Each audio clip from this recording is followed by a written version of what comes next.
Last lecture में हम लोगों ने बर्नौलीज इक्वेशन पे कंप्लीट किया था। बर्नौलीज इक्वेशन का हमने पूरा डेरिवेशन देखा था अच्छे से, क्या होता है बर्नौलीज इक्वेशन, उसका स्टेटमेंट क्या है और उसका पूरा मैथमेटिकल रिलेशन हमने डिराइव किया था। और लास्ट में हमने देखा था कैसे वो स्टेटमेंट से मैथमेटिकल रिलेशन मैच कर रहा है। एग्जैक्टली जो चीज़ बर्नौलीज थ्योरम का स्टेटमेंट था वही हमें मैथमेटिकल इक्वेशन के फॉर्म में आई थी।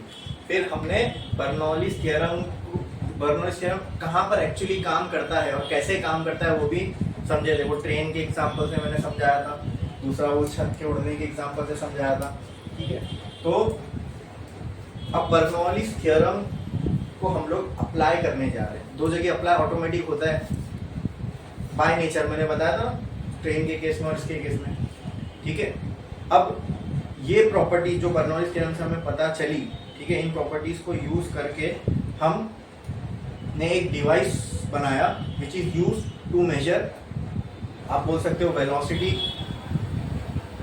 Of a fluid at any point, या फिर रेट ऑफ फ्लो अगर हमें निकालना है तो हम वो यूज करके निकाल सकते हैं। ठीक है, और वो जो डिवाइस है वो वेलोसिटी या फिर रेट ऑफ फ्लो जो मेजर कर पाता है that is due to Bernoulli's equation.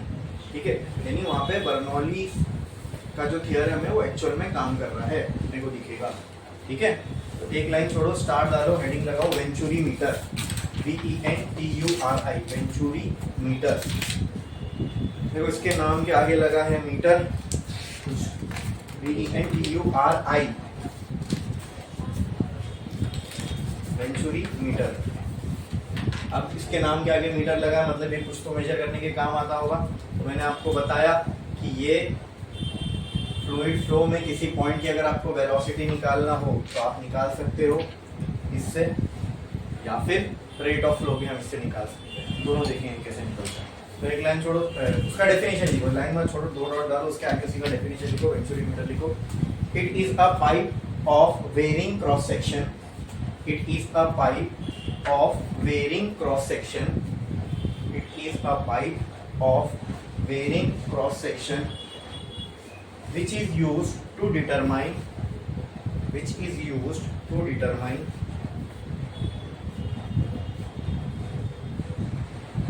which is used to determine velocity of flow at certain point,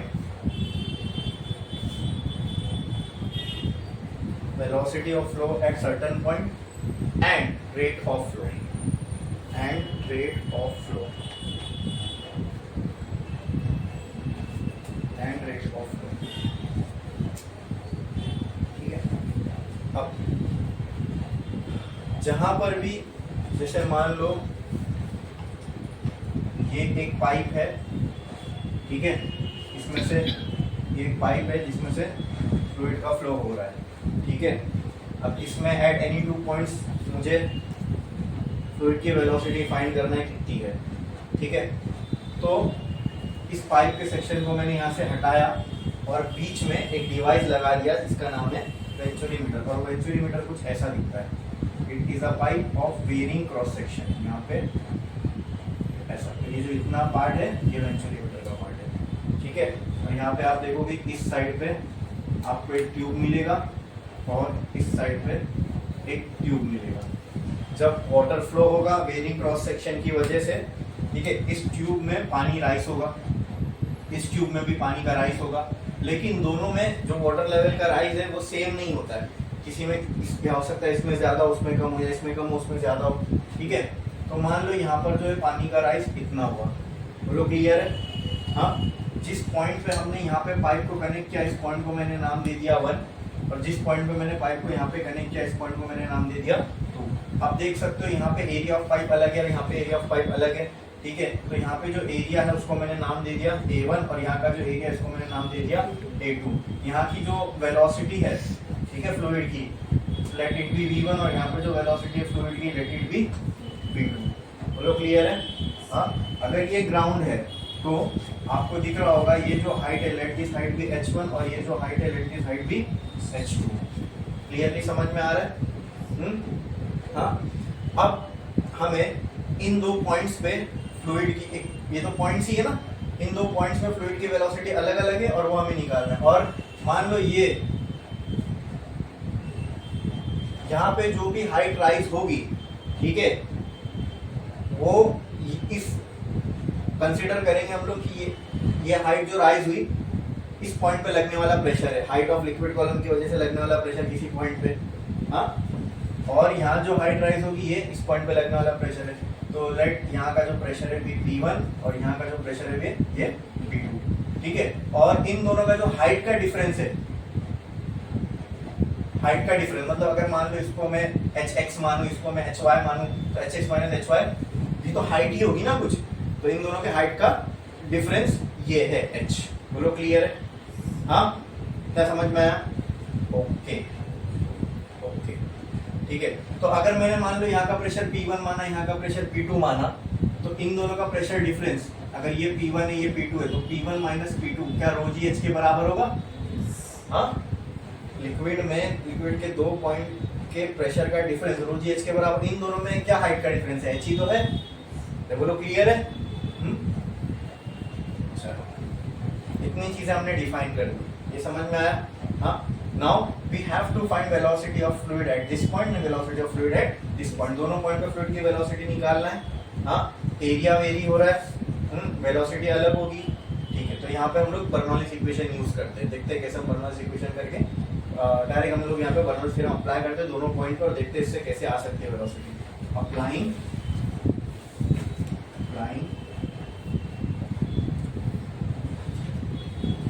Bernoulli's theorem. Bernoulli's theorem apply करेंगे पॉइंट 1 ऑन पॉइंट 1 एंड 2, तो क्या आएगा? बोलो, बर्नौलीज थ्योरम क्या था?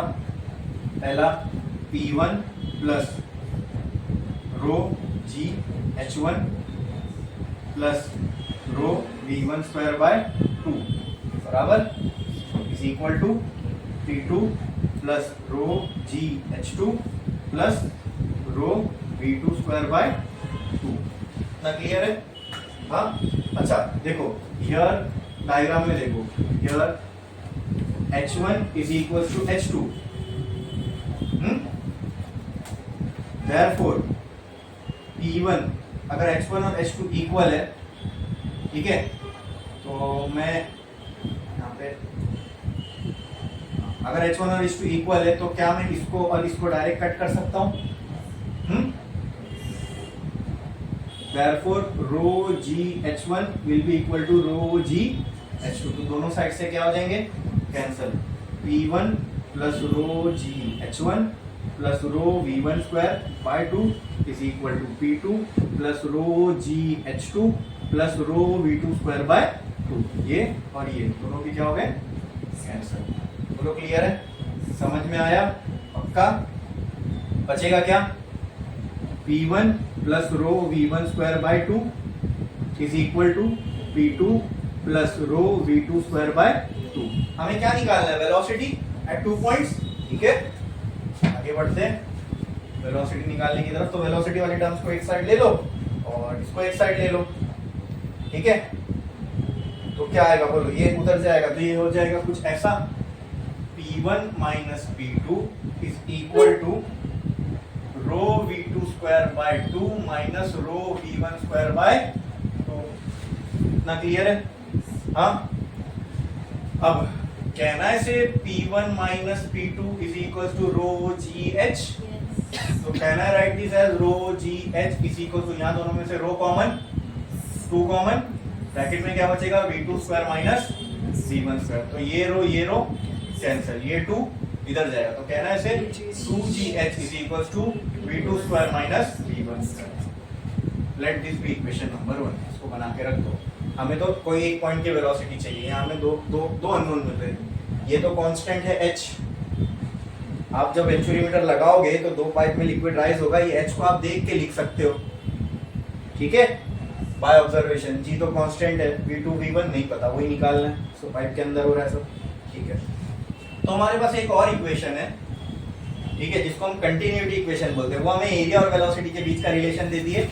हाँ, तो कहना है से by continuity equation by continuity equation A1V1 is equal to A2V2।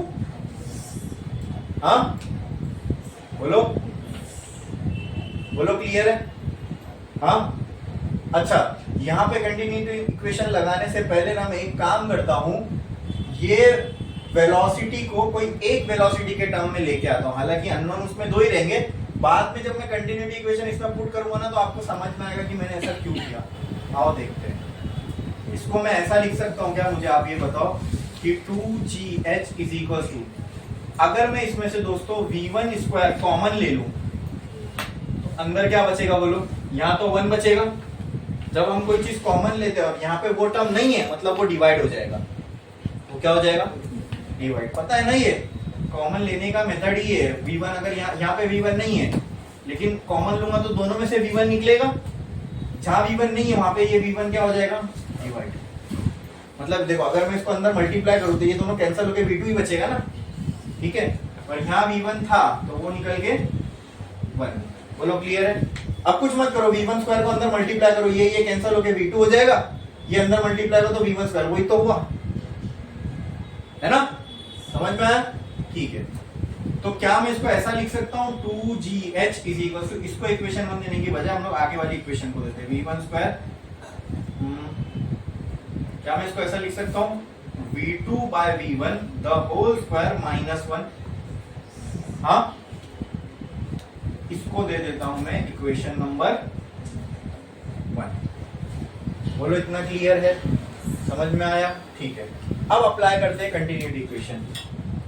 Bye continuity equation I can say that a1v1 is equal to a2v2। ठीक है। अब देखो यहाँ पे रेशियो दिख रहा है v2 बाय v1 का, यही तो निकालना है हमें, ठीक है। अरे बोलो, अब वो लिक्विड के अंदर है, उसको हम डायरेक्टली मेजर नहीं कर सकते, इसलिए तो ये पूरा सेटअप लगा है। हाँ, लेकिन अगर मैं वेलोसिटी को एरिया में बदल दूं, एरिया के रेशियो में, तो क्या यहाँ का एरिया हम डायरेक्ट मेजर कर सकते हैं? इसका डायमीटर मुझे पता है, पाई आर स्क्वायर मल्टीप्लाई कर दो, इसका डायमीटर मेजर कर दो, उसको पाई आर से, उसको भी cross section area of circle के फॉर्मूले से हम ये दोनों की एरिया निकाल सकते हैं। तो वो निकालना इजी है, तो इसलिए हम वेलोसिटी को किसके टर्म में कन्वर्ट कर रहे हैं? एरिया के। तो देखो यहाँ पे मैं ऐसा लिख सकता हूँ क्या, a1 by a2 is equal to v2 by v1। बोलो क्लियर है? हाँ बोलो क्लियर है? ये समझ में आया? ठीक है। Now put this in equation 1। ठीक है।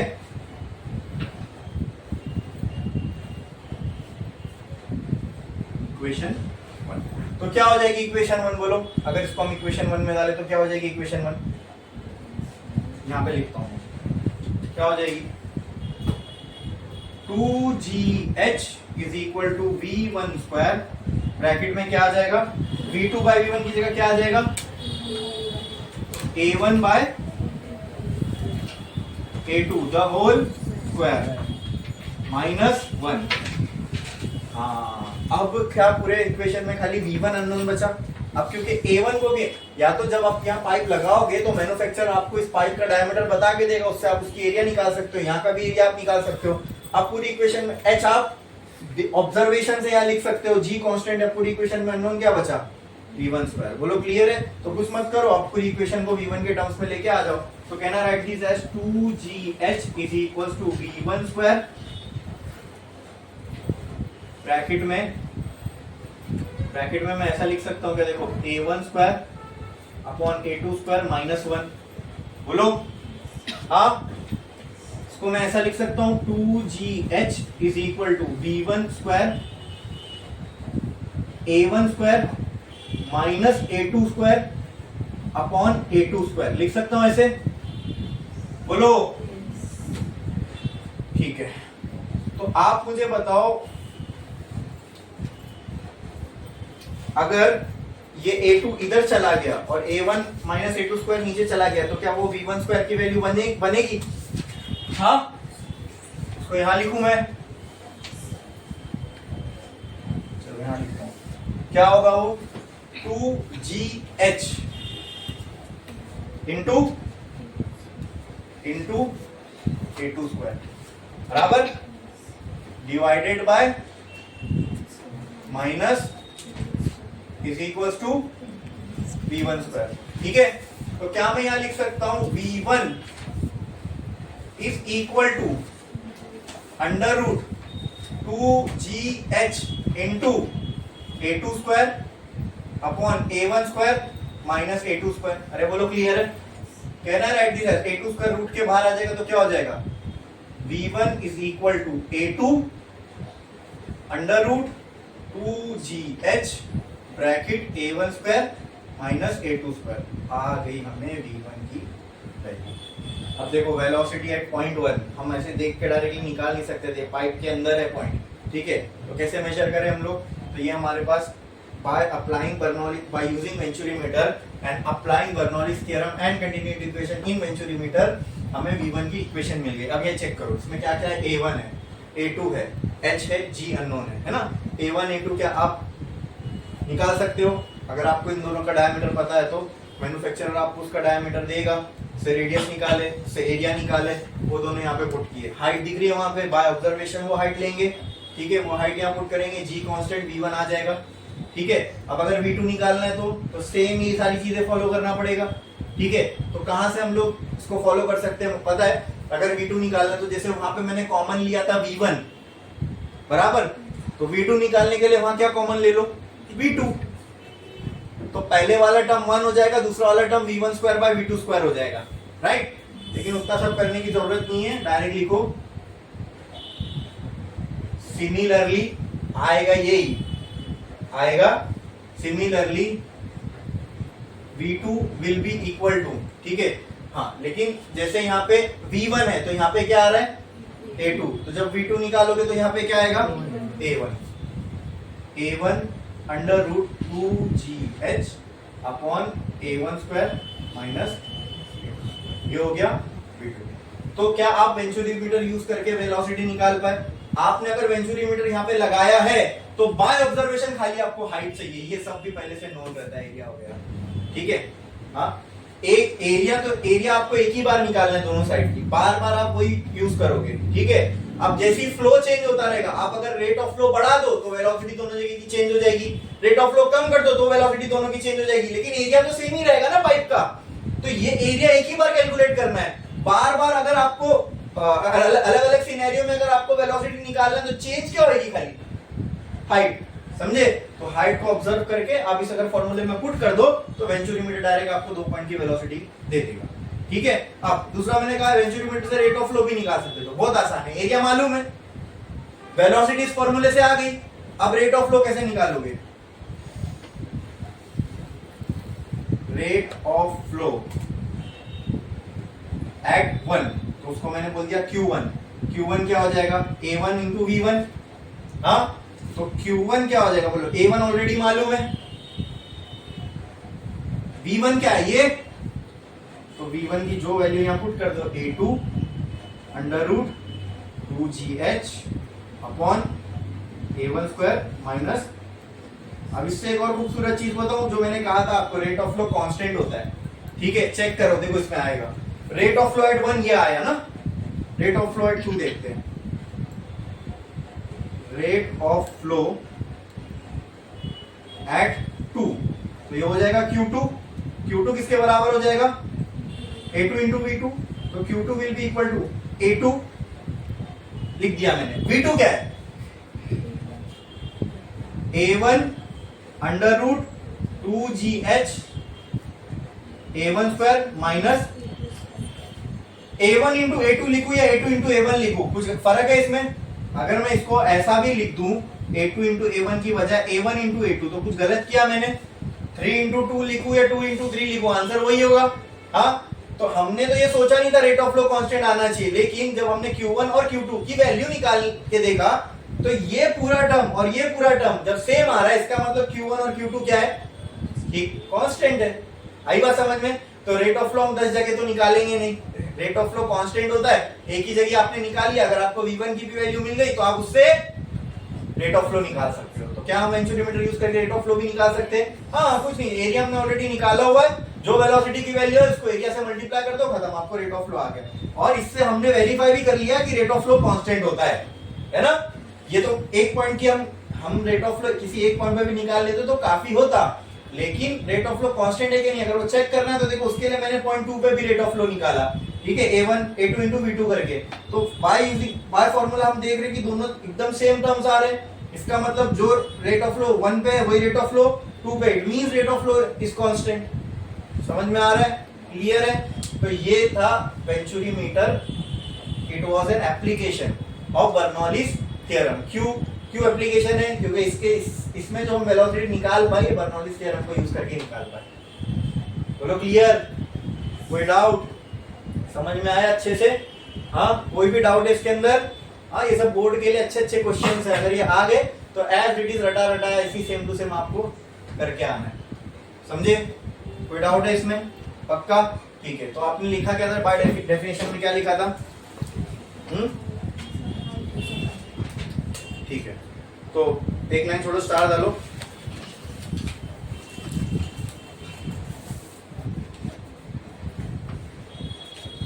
देखो, venturi meter is an application of Bernoulli's theorem.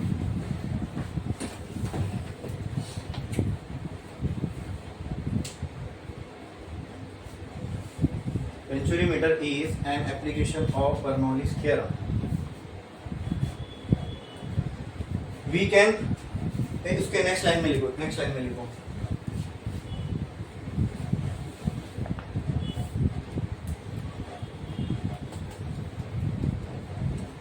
we can find velocity of flow at any point and rate of flow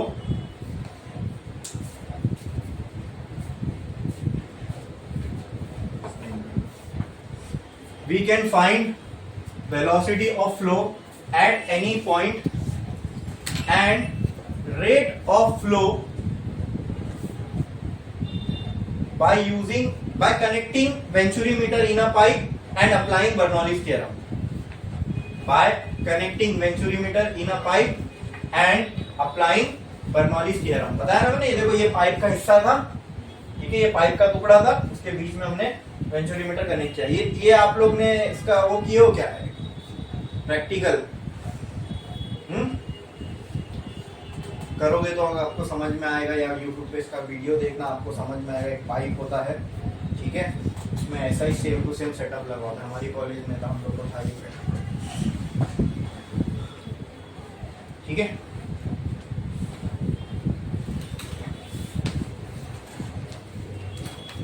एक लाइन थोड़ा स्टार्ट करो, mathematical relation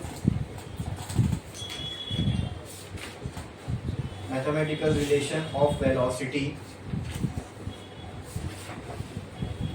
using venturi meter,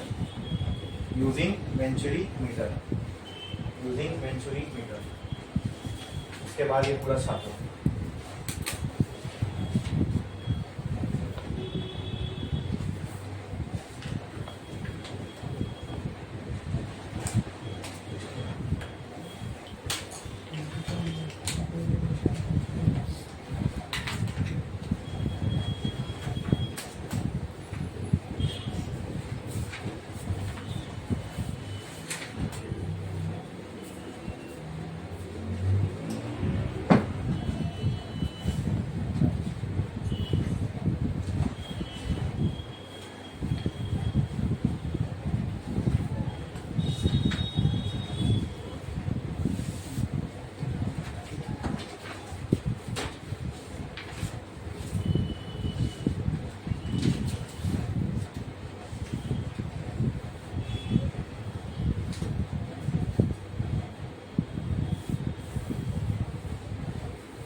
diagram बनाओ, हाँ जरूरी है डायग्राम बनाना, एग्जाम में आया तो डायग्राम के बिना आपको मार्क्स नहीं मिलेंगे।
हो गया लिख के? तो जल्दी।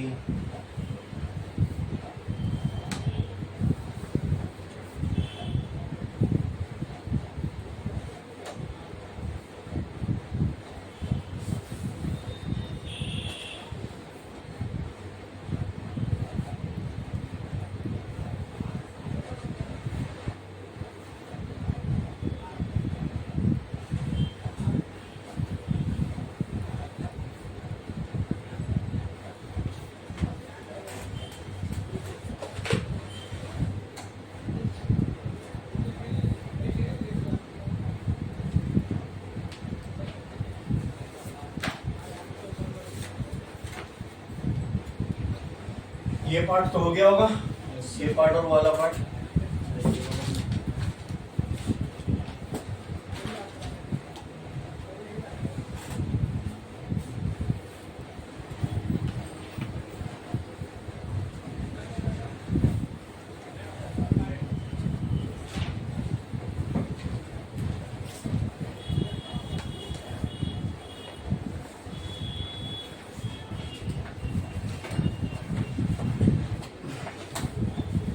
सेकेंड एप्लीकेशन देखने वाले हम लोग बर्नौलीज थ्योरम का, जिसको हम बोलते हैं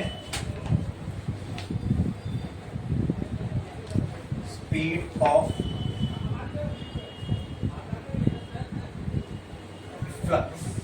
ठीक है, लेकिन ये स्पीड ऑफ फ्लक्स समझने से पहले हमें ये समझना पड़ेगा कि ओरिफिस क्या होता है, ओरिफिस मीटर क्या होता है, और वो समझने से पहले हमें ये समझना पड़ेगा ओरिफिस क्या होता है। ठीक है,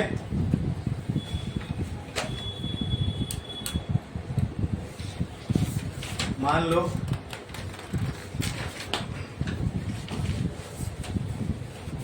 देखो आ रहा हूं।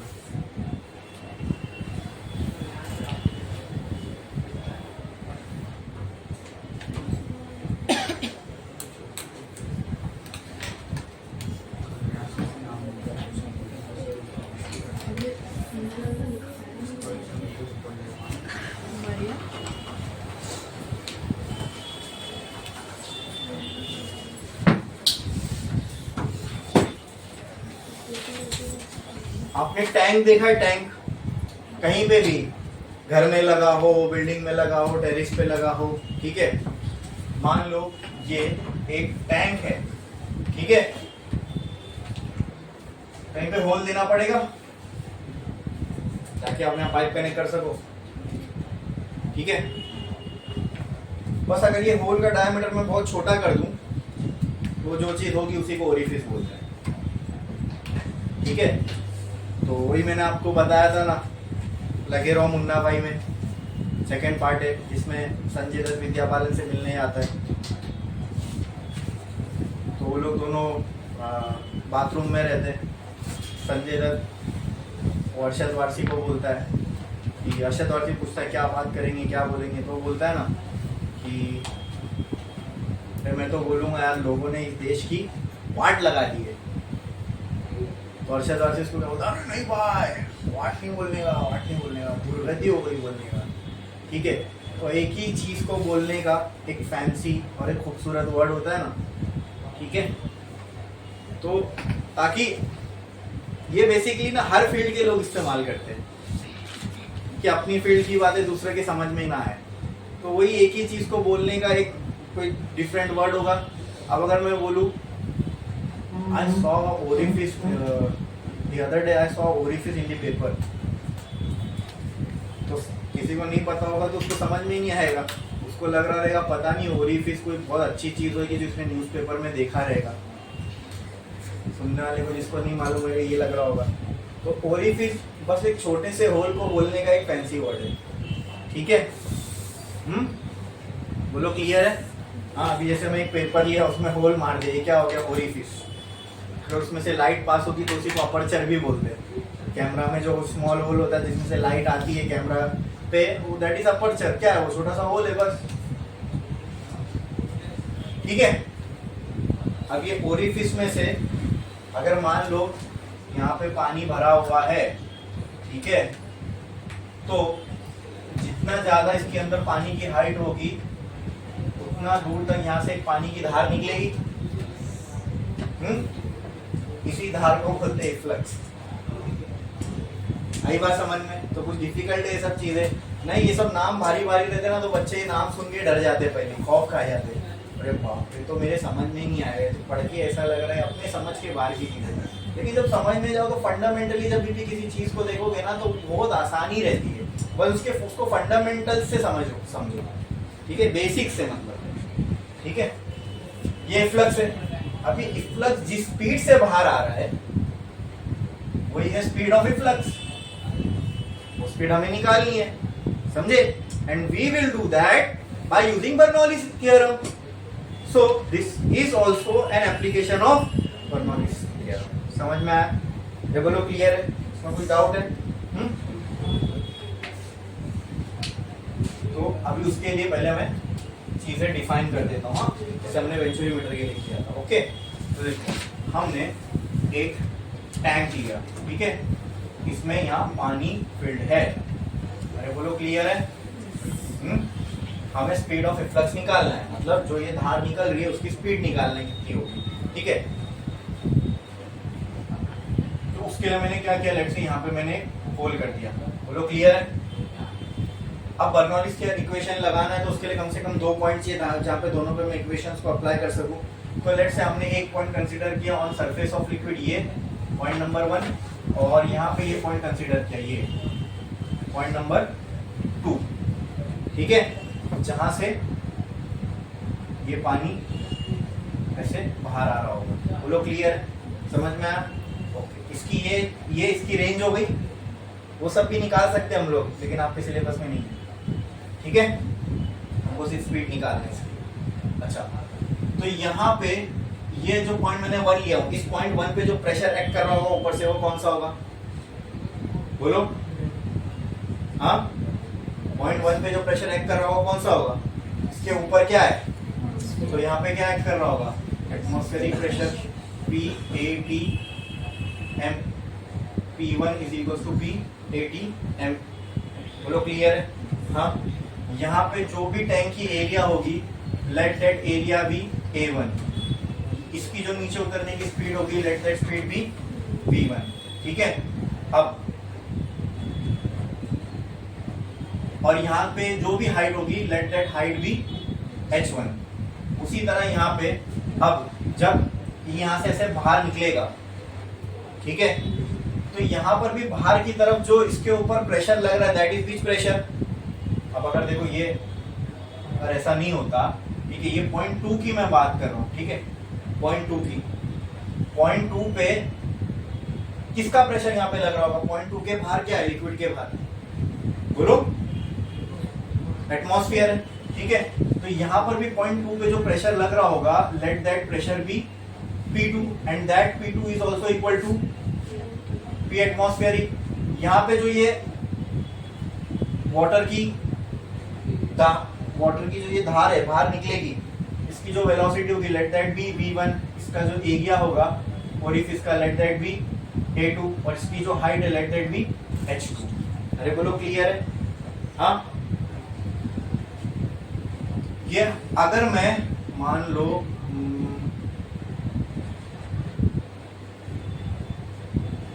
चलो इसको मैंने H2 बोल दिया, अब अपन पहले इसको डिफाइन करते हैं। देखो मेरे को इस पे अगर बर्नौलीज थ्योरम लगाना है, ठीक है, तो पॉइंट 1 और पॉइंट 2 पे लगाना पड़ेगा, तो मैं करता हूँ applying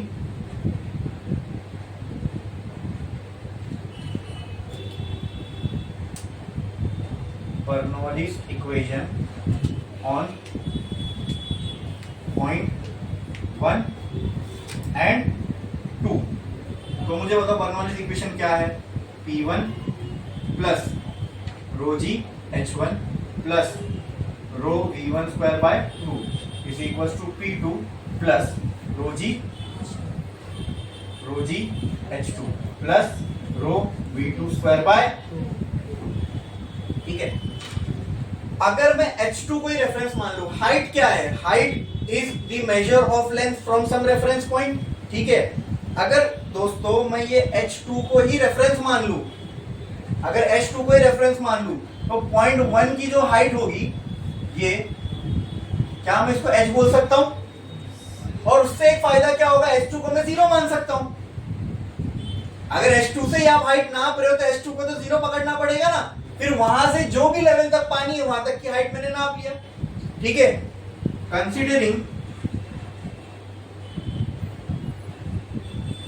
considering H2 as reference and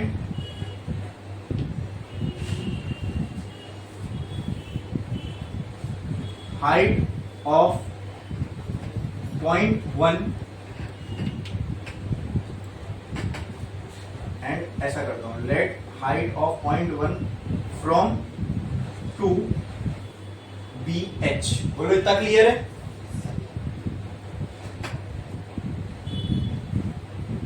As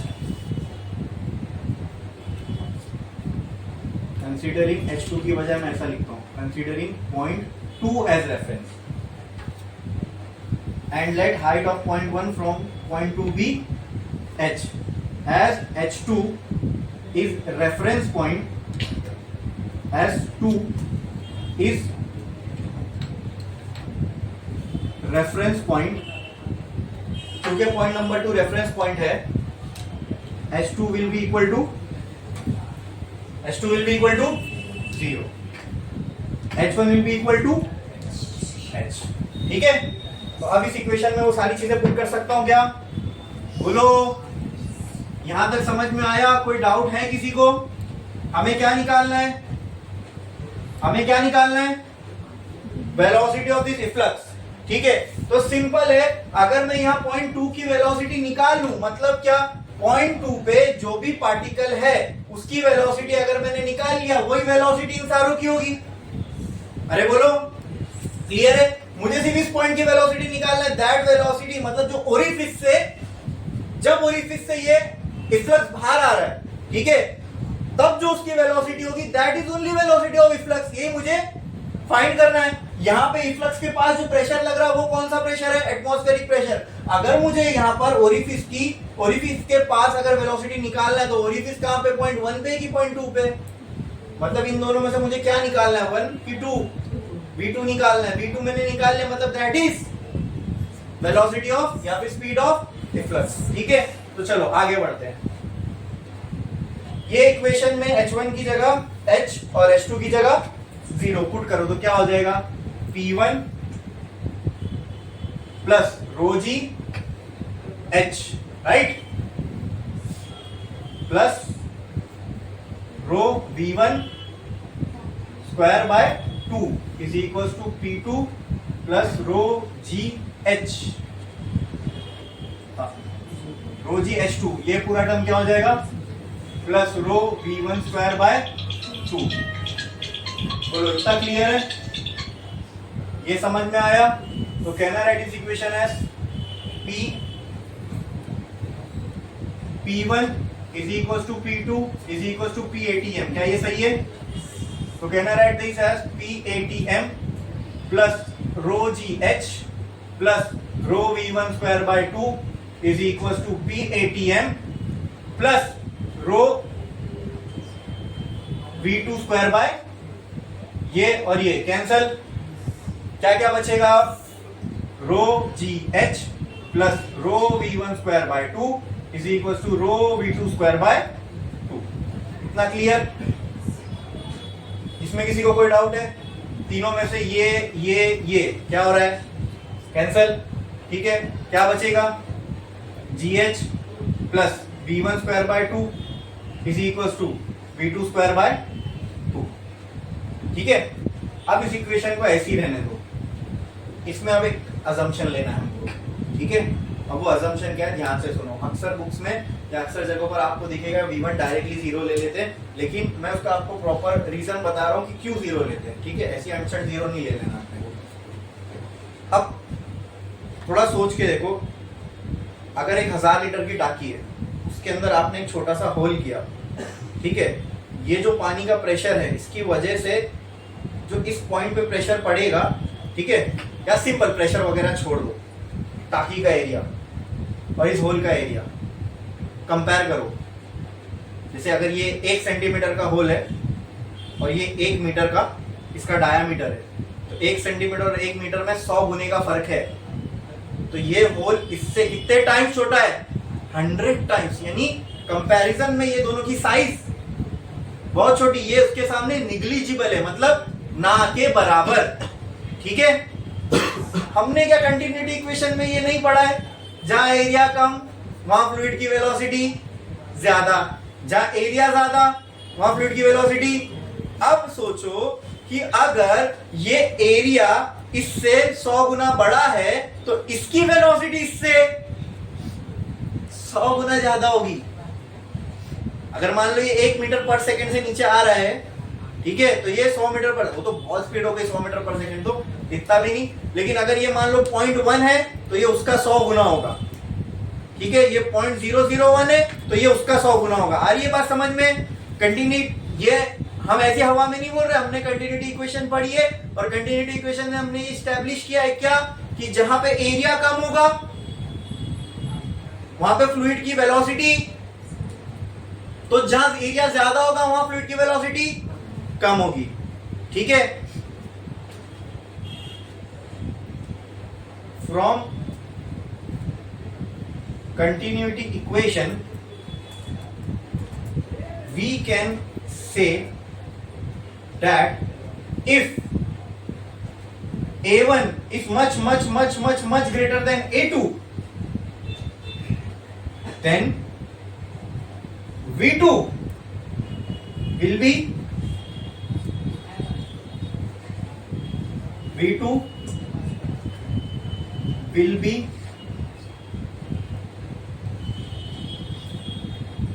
be much less than V1। ठीक है, अब देखो, क्योंकि कंपैरिजन में V2 V1 से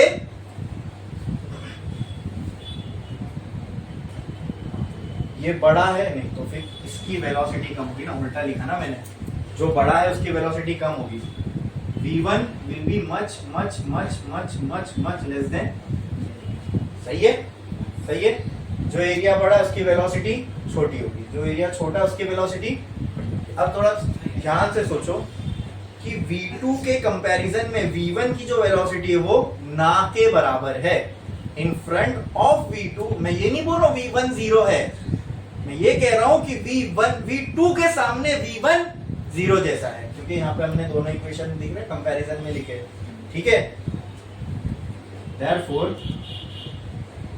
we can say V2 is nearly equal to 0 when V1 है ना, V1 छोटा है ना, V1 is nearly equal to 0 when compared to V2। Therefore we can write GH plus V1 square by 2 is equals to V2 square by 2। और यहाँ V1 को हमने क्या मान लिया? 0। क्यों माना, समझ में आया? इसका प्रॉपर रीजनिंग समझ में आई? क्यों हम इस इक्वेशन में V1 को 0 कंसीडर कर रहे हैं?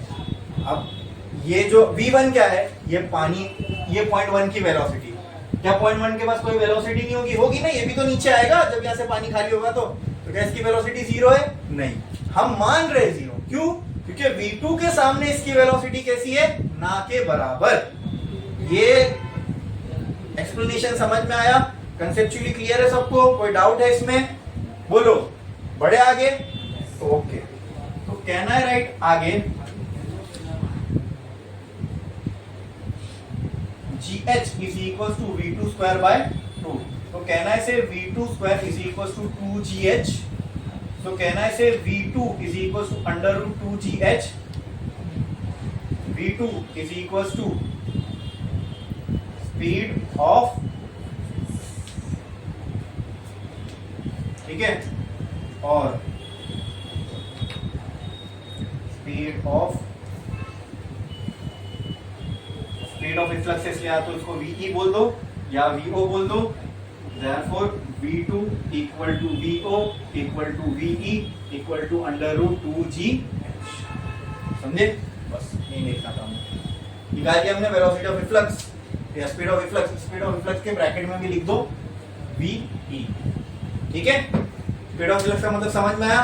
कहीं पे भी आप एक छोटा सा होल कर दो, उस होल का नाम क्या है? ओरिफिस। ओरिफिस में जो पानी की धार निकलेगी दैट इज इफ्लक्स, और जो उसकी स्पीड होगी that is speed of efflux, ठीक है? मतलब जहां आपने होल किया है ना, उस वहां से पानी की जो स्पीड है वो बहुत ज्यादा आएगी, ठीक है? तो एट दैट पॉइंट जो ओरिफिस है, ओरिफिस के पॉइंट पे पानी की स्पीड क्या है? That is speed of efflux. समझ में आया? बोलो क्लियर है? कोई डाउट है इसके अंदर? अच्छा, ये होल करने को ही ना, अगर मान लो मैंने कहीं पानी की टाकी वहां पे मैंने होल कर दिया, इसी को ओरिफिस मीटर भी बोलते हैं। क्यों? क्या वो होल करके मैं उस पॉइंट की वेलोसिटी नहीं निकाल सकता? हाँ बोलो, दैट इज व्हाई। जैसे वेंचुरीमीटर में भी तो हमने एक पॉइंट की वेलोसिटी निकाले ना फ्लूइड में, ठीक है? तो कहीं पे अगर ओरिफिस मीटर, अगर आपको कहा गया कि यहाँ पे ओरिफिस मीटर है, ठीक है, और ओरिफिस मीटर से वेलोसिटी ये आ रही है, तो आप डायरेक्टली VO ले सकते हो उसको, ठीक है? या VE ले सकते हो उसको, उसके लिए √2gh आप यूज कर सकते हो, ठीक है? अब इसको कैसे करेंगे? ये हाइट तो हमें पता है, ठीक है? हाइट बाय ऑब्जर्वेशन लिखोगे, बाकी तो सब सारे कांस्टेंट है, 1 2 और g, ठीक है? बोलो, जहां पर भी, जहां की भी आपको वेलोसिटी निकालना है, आपको वहां से फ्री सरफेस तक का खाली हाइट चाहिए, वो बाय ऑब्जर्वेशन हम निकाल सकते हैं, ठीक है? वहां पे हाइट पुट कर दोगे, वेलोसिटी ऑफ इफ्लक्स आ जाएगा। मुझे आप बताओ, इसमें कोई डाउट है किसी को? और वो वेलोसिटी वाली इक्वेशन पे हम पहुंच कैसे पाए? By using Bernoulli's equation. So this speed of efflux और orifice meter is also an application of Bernoulli's equation. बोलो क्लियर है? समझ में आया? किसी को कोई डाउट है? पक्का? पक्का? अच्छा बोलो।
हो गया लिख के?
अब आपके इस चैप्टर में यहाँ पर हमारा बर्नौलीज इक्वेशन और बर्नौलीज इक्वेशन के जो एप्लीकेशन है वो गए कंप्लीट। अब हम लोग इस चैप्टर में नेक्स्ट टॉपिक पे जाने वाले हैं जिसका नाम है विस्कोसिटी। ठीक है, ये अपने आप में एक अलग कंसेप्ट है, तो आओ अभी हम लोग उसको देखेंगे कि विस्कोसिटी क्या होती है, विस्कस फोर्स क्या होता है, इसके मैथमेटिकल रिलेशन क्या है, और भी कुछ चीज़ें हैं जो इसके अंदर हमें देखना है। तो एक लाइन छोड़ो, स्टार डालो, हेडिंग लगाओ, viscosity. Viscosity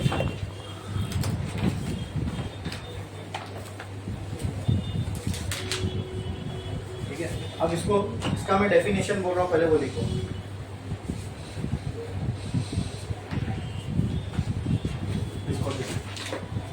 It is a property of a fluid. It is a property of a fluid. It is a property of a fluid due to which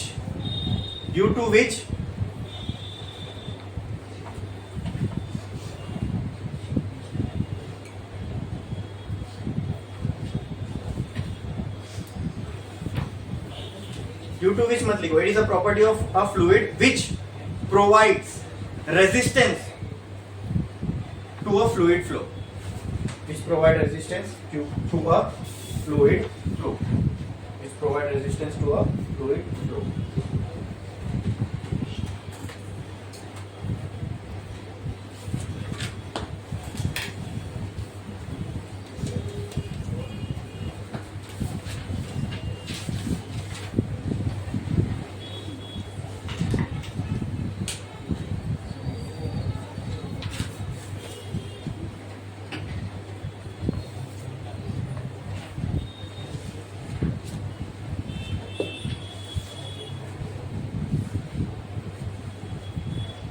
क्या लिखा हमने विस्कोसिटी का डेफिनेशन?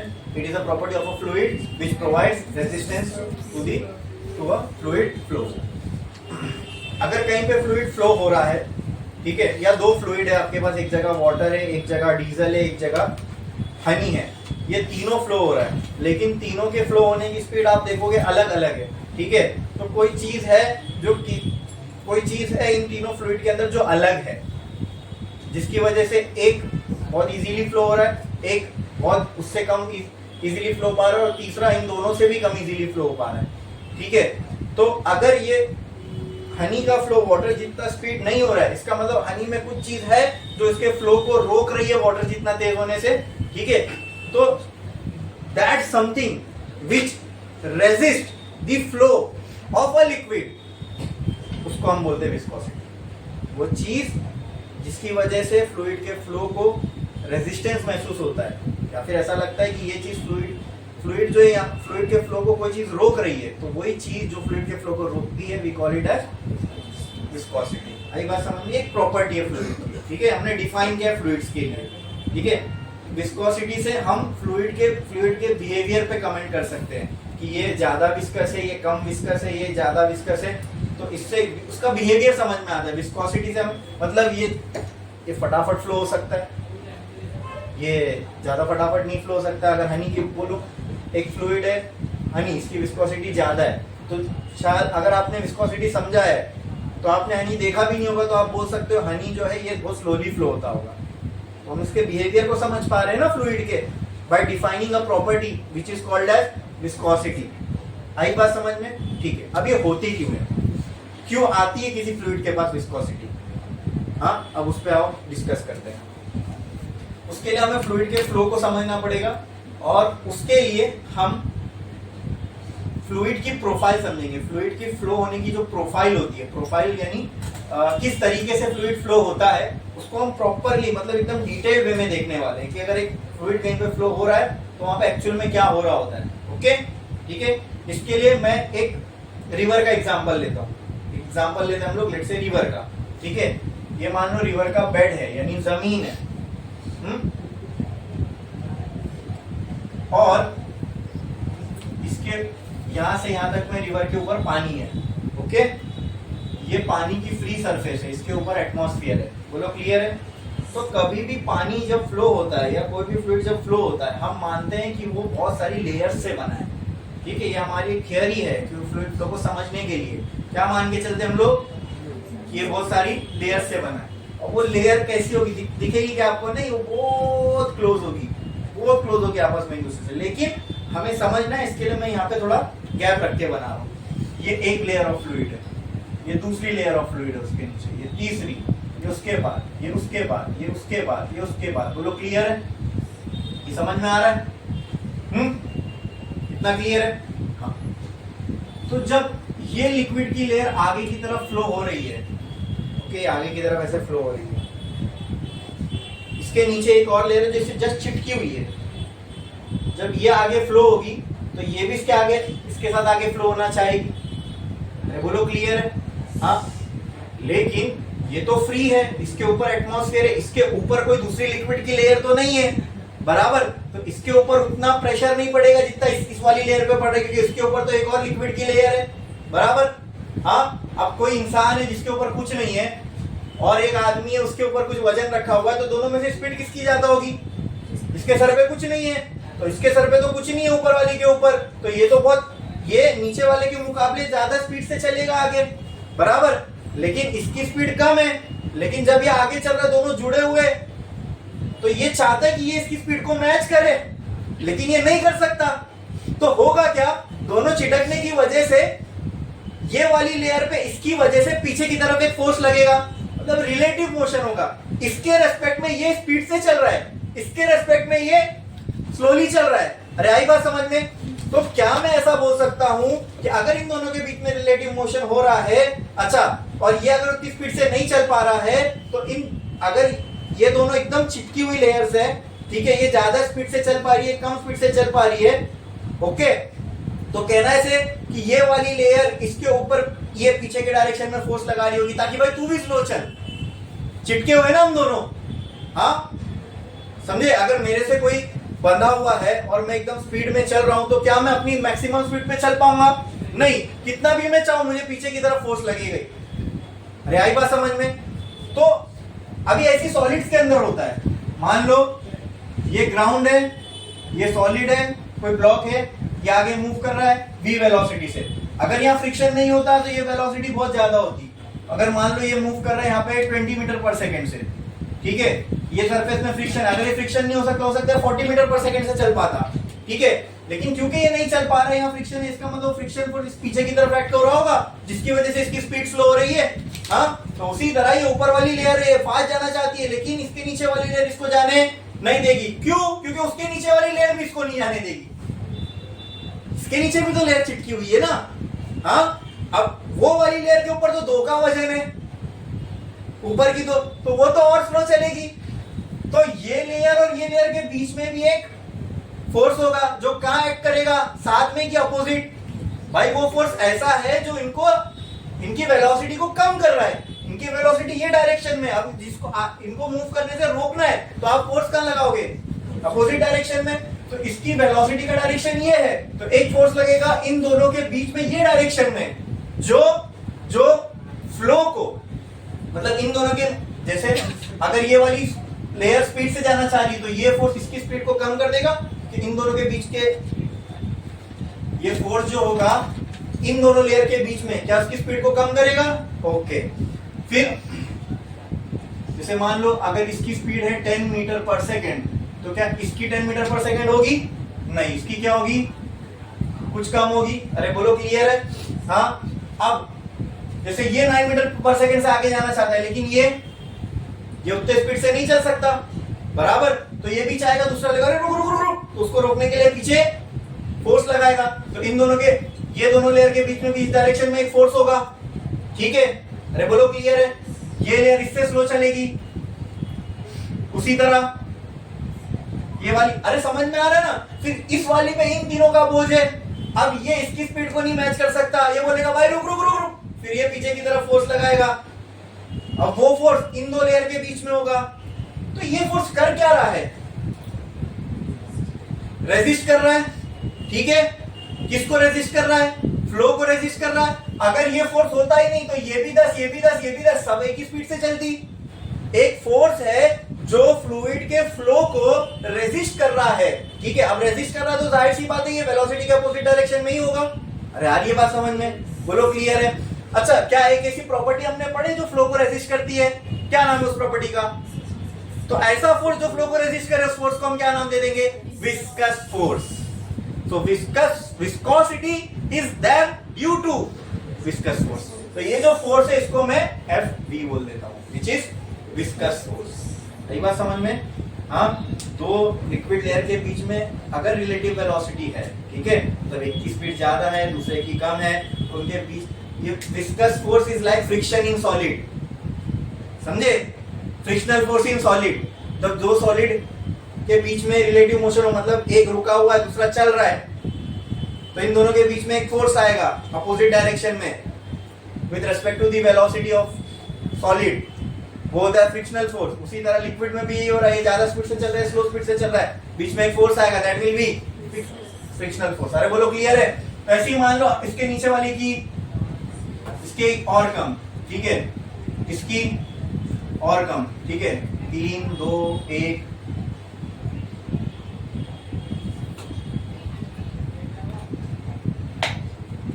ये समझ में आ रहा है हम लोग को दोस्तों? जैसे जैसे हम नीचे जा रहे हैं वैसे वैसे जो फ्लो की वेलोसिटी है वो कम होती जा रही है। तो मान लो अगर एक नदी है, एक रिवर है, ठीक है, इस रिवर की जो टॉप लेयर है वो सबसे ज्यादा स्पीड से चलेगी। जैसे जैसे आप नीचे जाओगे, मतलब जब आप ग्राउंड पे पहुंच गए तो एक तो पहले वो लिक्विड के ऊपर इतनी सारी लेयर आ गई, वो तो बेचारे बोझ के मारे दबी रह जाएगी।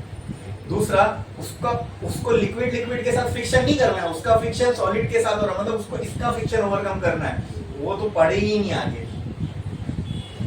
तो उसकी जो वेलोसिटी होगी लास्ट लेयर और ये ग्राउंड के बीच में, तो वो क्या होगी? जीरो। क्या होगी? जीरो। ओके, बोलो इतना समझ में आया? बोलो क्लियर है? इसमें किसी को कोई डाउट है? तो इसकी वेलोसिटी प्रोफाइल को कैसे बनाया जाता है? यहाँ पर अगर मैं एक लाइन बनाऊं which represent the velocity vector magnitude, तो ये लाइन छोटी होगी, ये वेलोसिटी के अगर वैल्यू को बताता है ये लाइन, तो ये वेलोसिटी छोटी होगी, ये वेलोसिटी उससे बड़ी, ये वेलोसिटी उससे बड़ी, ये उससे बड़ी, ये उससे बड़ी, है ना?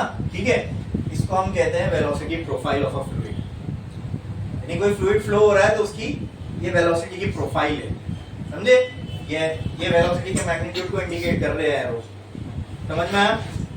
तो इसको अगर मैं एक रिवर बेड के एग्जांपल से समझूं, तो जो सबसे नीचे होगा इसकी वेलोसिटी 0, यानी जो सबसे नीचे की लेयर है वो मूव ही नहीं करती है, वो वहीं रहती है, समझे? तो जैसे जैसे ऊपर जाओगे, अब ये दो लेयर, अब ऐसा भी समझो, ये अगर रिवर का बेड है या ये सॉलिड सरफेस है, जिस भी अब लिक्विड कहीं पे भी हो, वो लिक्विड हवा में तो फ्लो नहीं होगा, कोई ना कोई कंटेनर की रिस्पेक्ट में होगा।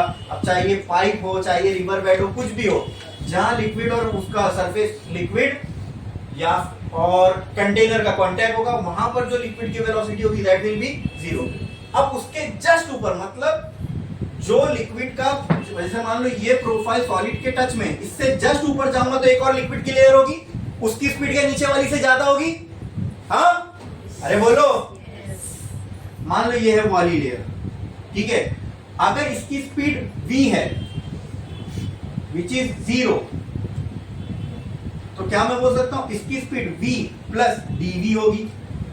मतलब इससे अगर मैं सिर्फ dx ऊपर जाऊं, dx मतलब समझते हो, छोटी सी बहुत नन्ही सी लेंथ ऊपर जाऊं, तो क्या उस लेयर की वेलोसिटी नीचे वाली लेयर से ज्यादा होगी? कितनी? थोड़ी सी, dv।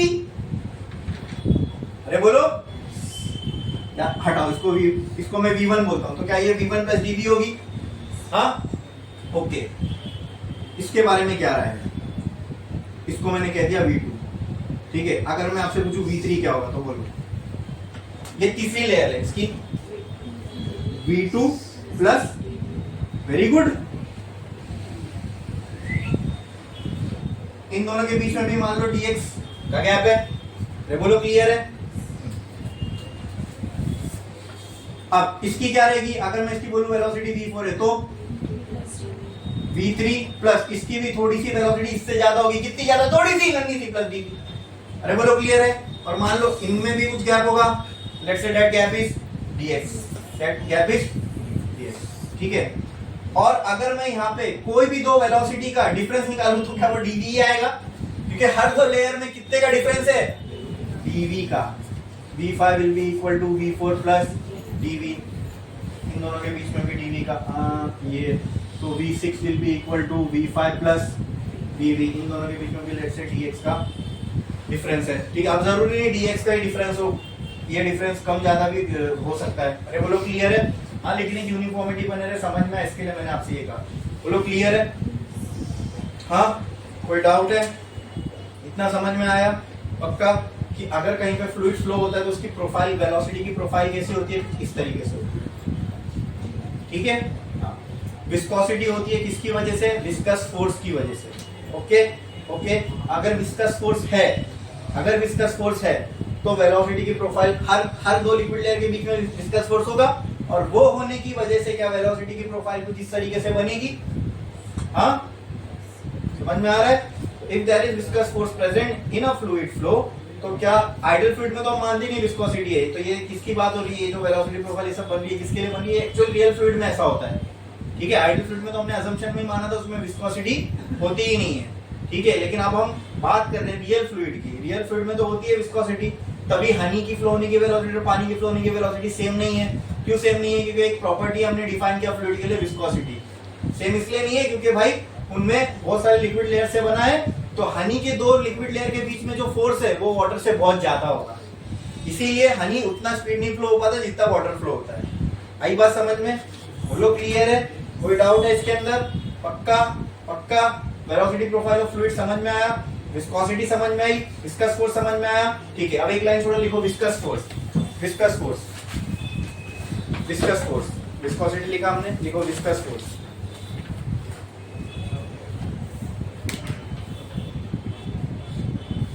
Viscous force,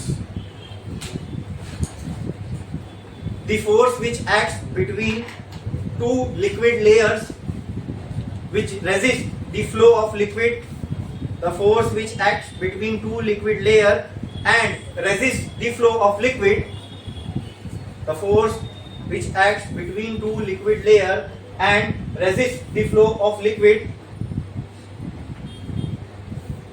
resist the flow of liquid,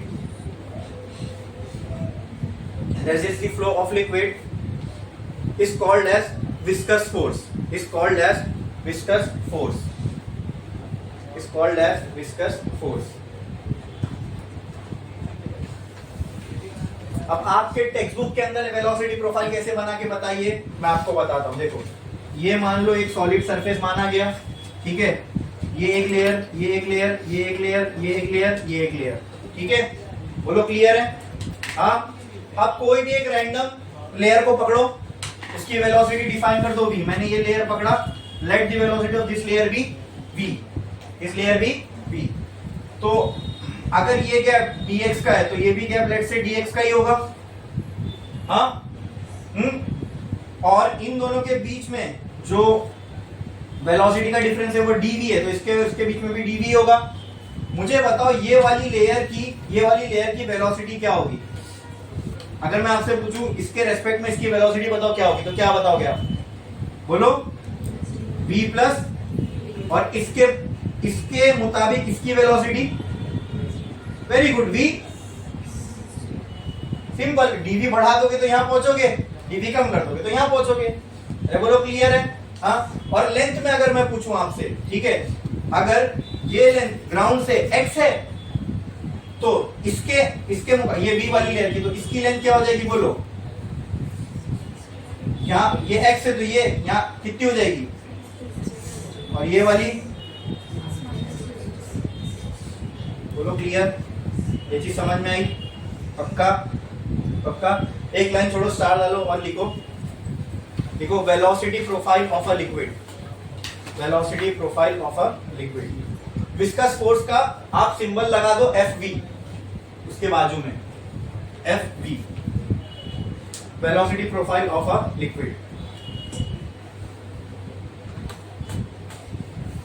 ठीक है आपने?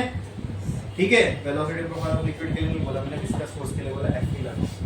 ठीक है, वेलोसिटी प्रोफाइल ऑफ लिक्विड, तो ये डायग्राम ऐसा लिखो। उसके लिए मैं नीचे कुछ बोल रहा हूँ, एक लाइन छोड़ो, हाँ चलो पॉइंट लिखो, ठीक है।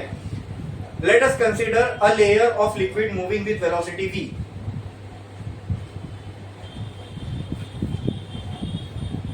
Let us consider a layer of liquid moving with velocity v in a fluid flow, in a fluid flow, in a fluid flow, in a fluid flow. Okay, next point लिखो, late dv be the difference in velocity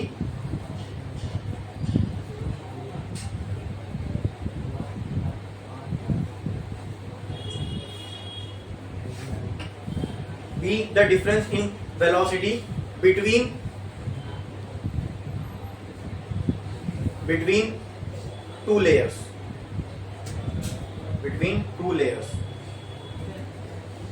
okay। Next, let dx be the difference, लिखो, let dx be the distance between two layers, let dx be the distance between two layers।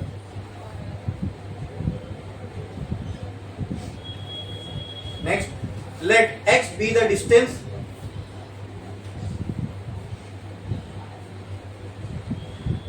from ground to, let x be the distance from ground to the liquid layer flowing with velocity v, flowing with velocity v।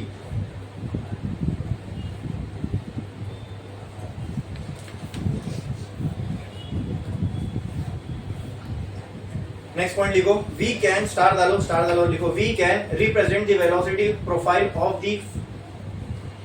The flow as follows. We can represent the velocity profile of the flow as follows, ठीक है। और ये बना दो, ये वाला, ये वाला डायग्राम बना दो। तो मैंने आपके समझने के लिए बताया, ये समझ में आया ना सबको? ठीक है, हर ऊपर वाले लेयर की जो वेलोसिटी होगी नीचे वाले से ज्यादा होगी, इतनी थोड़ी सी ज्यादा, थोड़ी सी को हमने क्या लिखा, dv।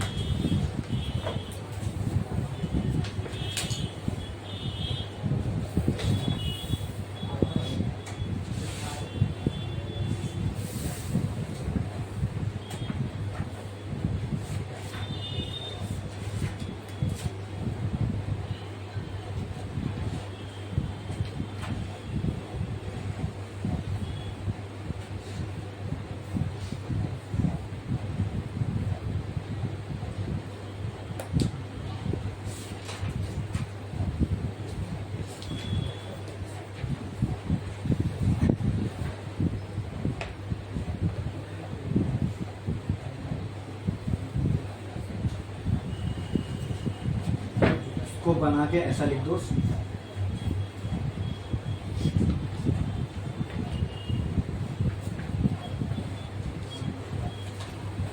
Stationery surface.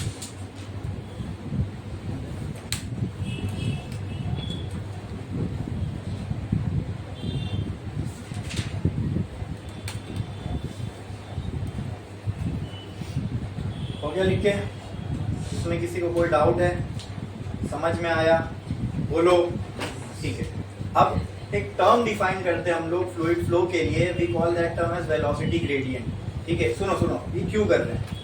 हमें ये पता है कि दो लिक्विड लेयर के बीच में एक फोर्स होता है, we call that force as viscous force, and that is the force which is responsible due for the resistance in a fluid flow. ठीक है, और इस पूरी प्रॉपर्टी को हम कहते हैं विस्कोसिटी। विस्कोसिटी की वजह क्या है? Viscous force. अब विस्कस फोर्स का हमें अगर मैथमेटिकल रिलेशन निकालना है तो हमें ये पता करना पड़ेगा विस्कस फोर्स डिपेंड किस पे करता है, तो ही तो उसके मैथमेटिकल रिलेशन निकाल पाएंगे। तो इसके लिए हम एक टर्म डिफाइन करते हैं जिसको हम कहते हैं वेलोसिटी ग्रेडियंट। जैसे मैं जब भी आपको बोलूं द वर्ड रेट, समझ लेना डिनोमिनेटर में टाइम है। उसी तरह जब मैं आपको कहूं ग्रेडियंट तो समझ लेना डिनोमिनेटर में लेंथ का कोई टर्म है। इसका टर्म है जिसकी यूनिट मीटर या सेंटीमीटर में होगी। समझ में आया? ठीक है, तो अब जब मैं बोल रहा हूँ डिनोमिनेटर में लेंथ का टर्म है तो जाहिर सी बात है न्यूमरेटर में भी कुछ होगा। तो जिस चीज की ग्रेडियंट होगा वो न्यूमरेटर में होगा। अगर मैं कहूं वेलोसिटी ग्रेडियंट मतलब न्यूमरेटर में, और डिनोमिनेटर में अगर मैं कहूं पोटेंशियल ग्रेडियंट तो न्यूमरेटर में पोटेंशियल, डिनोमिनेटर में कोई भी डिस्टेंस का टर्म होगा। अगर मैं कहूं वेलोसिटी ग्रेडियंट तो न्यूमरेटर में, डिनोमिनेटर में। ठीक है, इसको याद है हमने के बोला था, करंट इलेक्ट्रिसिटी पढ़े थे तो। ठीक है, ये है वेलोसिटी ग्रेडियंट Vg। बोलो क्लियर? समझ में आया? अच्छा, तो लिखो, एक लाइन छोड़ो, स्टार दो, लिखो वेलोसिटी ग्रेडियंट। लिखो velocity gradient, velocity gradient V suffix G लिख दो ऐसा, V suffix G, velocity gradient V suffix G, velocity gradient.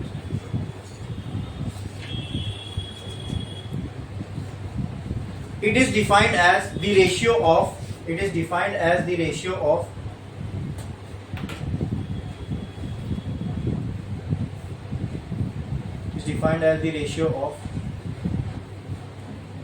change in velocity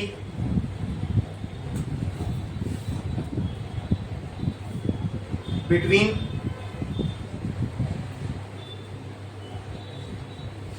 fluid layers to distance between fluid layers, to distance between fluid layers, to distance between fluid layers, to distance between fluid layers।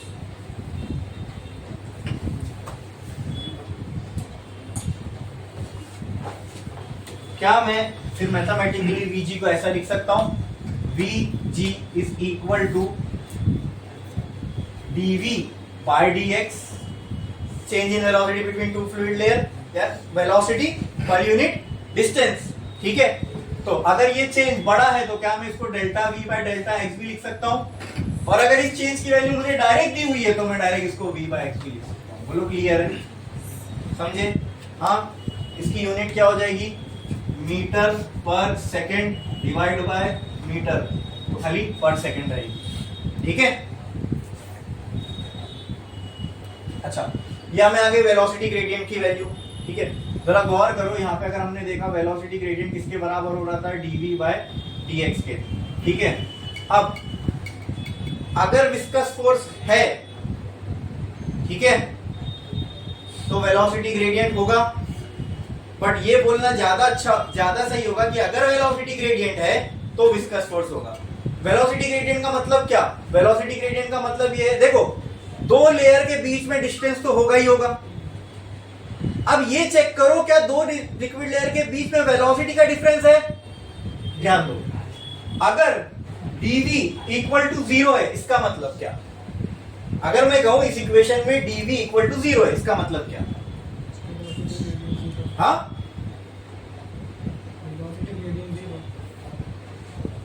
उससे भी पहले, वो तो ठीक कहा आपने, velocity gradient 0 है। अगर मैं आपसे ये कहूं dv इक्वल टू 0 है, तो आप इस प्रोफाइल के बारे में क्या बोल सकते हो? क्या ये ऐसी बनेगी? फिर कैसी बनेगी?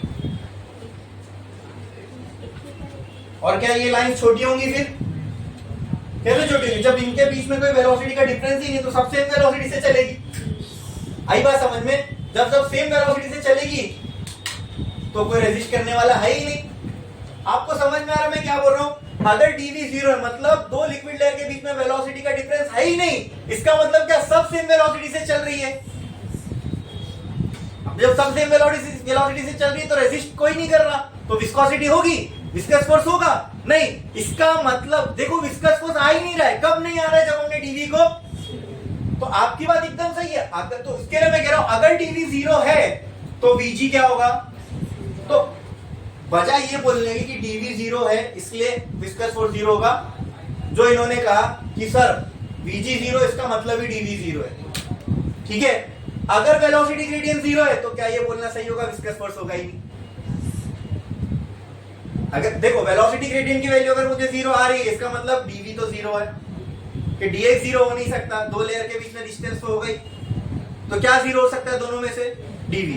तो अगर वेलोसिटी ग्रेडियंट 0 है मतलब dv 0 मतलब दो लेयर के बीच में कोई डिफरेंस नहीं है वेलोसिटी में, यानी सब सेम स्पीड से चल रही है। डिफरेंस ना होने का मतलब यही होता है ना कि सबकी स्पीड सेम है।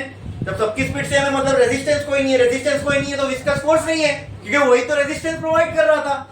मतलब कहना से क्या, जो अभी मैंने ये पूरा एक्सप्लेन किया, इससे क्या आप भी मेरी इस बात से एग्री करते हो कि अगर वेलोसिटी ग्रेडियंट 0 होगा तो विस्कस फोर्स भी 0 होगा। तो कहना है viscous force depends on velocity gradient. तो कहना है Ft is proportional to Vg। हाँ, क्योंकि ये 0 है तो ये भी 0, तो जाहिर सी बात है जब Vg बढ़ेगा तो अगर इनवर्सली प्रोपोर्शनल होता तो इसके 0 होने पे वो बढ़ना चाहिए था, लेकिन ये 0 है, वो भी 0 हो गया, तो ये बढ़ेगा तो वो भी बढ़ेगा। अरे आई बात समझ में? तो एक रिलेशन तो मिल गया विस्कस फोर्स का। दूसरा अभी याद है, ये बताओ, पेन बताओ। ये एक पेन है, ये एक पेन है। अब देखो, ये दोनों का एरिया ऑफ कांटेक्ट एक दूसरे से कम है। अगर ये आगे जा रही है तो ये वाला, इसको ये वाला कम स्पीड में चल रहा है, तो इसको अपनी तरफ पीछे, इसके ऊपर इसके वजह से पीछे की तरफ फोर्स लगेगा। ठीक है, अब ये एक सिनेरियो हो गया। ठीक है, ये याद रखो। अब ये एक बुक है और ये एक बुक है। ठीक है, ये एक लिक्विड की लेयर है, ये एक लिक्विड की लेयर है। लेकिन अब इन दोनों के बीच का एरिया ऑफ कांटेक्ट ज्यादा है, इन दोनों के बीच में एरिया ऑफ कांटेक्ट कम था। वो भी दो लिक्विड की लेयर थी, ये भी दो लिक्विड की लेयर है। ये वाली लेयर आगे जा रही है, ये वाली लेयर थोड़ी कम स्पीड से आगे जा रही है। ठीक है, तो ये वाली लेयर की वजह से इस वाली लेयर पे पीछे की तरफ एक फोर्स लगेगा। मुझे आप बताओ, दोनों केस में से आपको क्या लगता है किस में वो फोर्स ज्यादा होगा दो लिक्विड लेयर के बीच में? फर्स्ट में या सेकंड में? हाँ, जब इनके बीच में एरिया ऑफ कांटेक्ट कम है उस केस में पीछे खींचने वाला फोर्स ज्यादा होगा, कि जब एरिया ऑफ कांटेक्ट ज्यादा है तब पीछे खींचने वाला फोर्स ज्यादा होगा? हाँ, जैसे समझो ये एक लाइन पे खाली एक दूसरे से कनेक्ट है, तो ये एक ही लाइन पे पीछे की तरफ फोर्स आएगा। वहां पे अगर मैं ऐसी लाइन बनाऊं तो ऐसी वहां कितनी लाइन बनेगी इन दोनों के बीच में? कितनी बनेगी? इनफाइनाइट। तो यहाँ तो एक ही लाइन का फोर्स आ रहा है पीछे की तरफ, वहां पे पीछे की तरफ ऐसी करोड़ों लाइन होंगी जिनका फोर्स पीछे की तरफ लग रहा होगा। तो आप मुझे सिंपल लॉजिक से बताओ ना कि दोनों में से आपको क्या लग रहा है, किसमें पीछे खींचने वाला फोर्स ज्यादा लगेगा ऊपर वाली लेयर पे? फर्स्ट वाले केस में कि सेकंड वाले केस में? तो सेकंड वाले केस में ऐसा चेंज क्या हुआ? एरिया ऑफ कांटेक्ट क्या चेंज हुआ? तो कहना है when the area of contact increases the viscous force increases. तो हमें विस्कस फोर्स की एक और प्रोपोर्शनलिटी मिल गई कि F is directly proportional to A also. बात समझ में? बोलो क्लियर है? बोलो क्लियर है? समझ में आया? ठीक है, अब इतना हमने एस्टैब्लिश कर दिया। इसमें किसी को कोई डाउट है? वेलोसिटी ग्रेडियंट क्या होता है समझ में आया? हमने देखा वेलोसिटी ऑफ फ्लूइड फ्लो के अंदर कि हर फ्लूइड की लेयर जो है वो ऊपर वाली लेयर से नीचे वाली लेयर कम स्पीड में चलती है। इन दोनों के बीच में एक तो डिस्टेंस है और उस डिस्टेंस की वजह से नीचे वाली लेयर जो है कम स्पीड से चल रही है। तो डिस्टेंस और स्पीड का जब हमने एक रिलेशन निकाला, we call that relation as velocity gradient. तो हमें ये समझ में आया कि हाँ, अगर ये वेलोसिटी ग्रेडियंट मौजूद है, if it is non zero means there will be a viscous force. अगर ये 0 है तो कोई विस्कस फोर्स नहीं होगा। तो हमें ये समझ में आया कि वेलोसिटी ग्रेडियंट के होने से विस्कस फोर्स होता है, ये मैं बोल सकता हूँ। बोलो क्लियर है? अरे बोलो क्लियर है? समझ में आया? क्योंकि देखो विस्कस फोर्स कोई टेंजिबल चीज नहीं है, तो लिक्विड लेयर फ्लो करके जाके निकाल सकते हो कि कोई मेजरिंग इंस्ट्रूमेंट लगा सकते हो चेक करने के लिए विस्कस फोर्स है या नहीं। इसलिए मैं कह रहा हूं कि विस्कस फोर्स है, इसलिए वेलोसिटी ग्रेडियंट बोलना सही नहीं होगा। बजाय ये हम बोल सकते हैं कि वेलोसिटी ग्रेडियंट है इसलिए विस्कस फोर्स होगा। हाँ, अरे बोलो क्लियर है? समझ में आया? हमने कोई एक डिवाइस लिया, पानी के फ्री सरफेस पे रख दिया, कोई एक डिवाइस लिया, पानी के रिवर के बेड पे रख दिया, यहाँ वेलोसिटी का डिफरेंस निकाल सकते हैं, उन दोनों के बीच के डिस्टेंस को x मान सकते हैं, तो क्या हमें ये रिवर फ्लो के लिए वेलोसिटी ग्रेडियंट मिल जाएगा? उस पूरे फ्लूइड के लिए हम विस्कस फोर्स निकाल सकते हैं। समझे? अरे बोलो क्लियर है? तो if there is velocity gradient, viscous force होगा। और ये विस्कस फोर्स मतलब वेलोसिटी ग्रेडियंट पे विस्कस फोर्स डिपेंड करता है। यस। दूसरा हमने प्रैक्टिकली लॉजिकली की एग्जांपल से समझा क्या कि अगर area of contact between two liquid layer ज्यादा है तो भी विस्कस फोर्स ज्यादा होगा। बोलो क्लियर है? इसमें किसी को कोई डाउट है? समझा ये? ठीक है। वेलोसिटी ग्रेडियंट का डेफिनेशन लिखे, उसका मैथमेटिकल रिलेशन लिख लो। मैथमेटिकल रिलेशन लिख लो, ये लिख दो। वेलोसिटी ग्रेडियंट उसका मैथमेटिकल रिलेशन, जो डेफिनेशन था उसी से हमने उसका मैथमेटिकल रिलेशन बनाया।